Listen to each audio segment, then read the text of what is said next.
एक दफ़ा कुछ चूहे मिलकर बैठे थे जिसमें छोटे बड़े सब शामिल थे।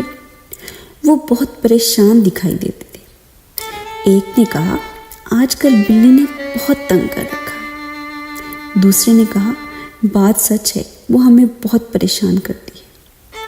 तीसरे ने कहा, यह तो हमें चैन से कुछ खाने भी नहीं देती। चौथे ने कहा, तो फिर इसकी कोई तदबीर सूझी जाए। बड़े चूहे ने कहा, ज़रूर ज़रूर। पहले ने कहा, तो फिर बताइए इससे बचने का क्या इलाज है। एक छोटे चूहे ने कहा, इलाज तो मैं बता देता हूँ।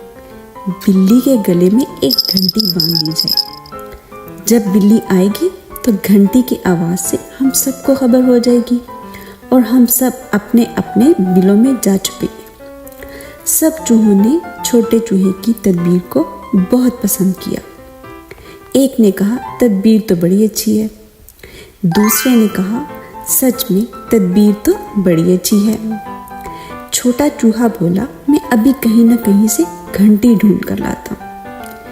ये कहकर वो फौरन भागा और घंटी ढूंढने गया और कुछ ही देर बाद मुंह में घंटी उठाए वापस आ गया। बड़ा चूहा ये तमाम बातें गौर से सुन रहा था। वो बोला, भाइयों, तदबीर तो बड़ी अच्छी है, लेकिन ये तो बताओ बिल्ली के गले में घंटी बांधेगा कौन। ये सुनकर सब एक दूसरे का मुंह देखने लगे। यकायक दूर से म्याऊं म्याऊं की आवाज़ आई। बिल्ली आ गई थी। सब चूहे वही घंटी छोड़कर भागे और बड़ा चूहा तो दरख्त पे जाकर छुप गया। सारी तदबीरें वहीं की वहीं रह गई और बिल्ली आई और मज़े से घंटी से खेलने लगी।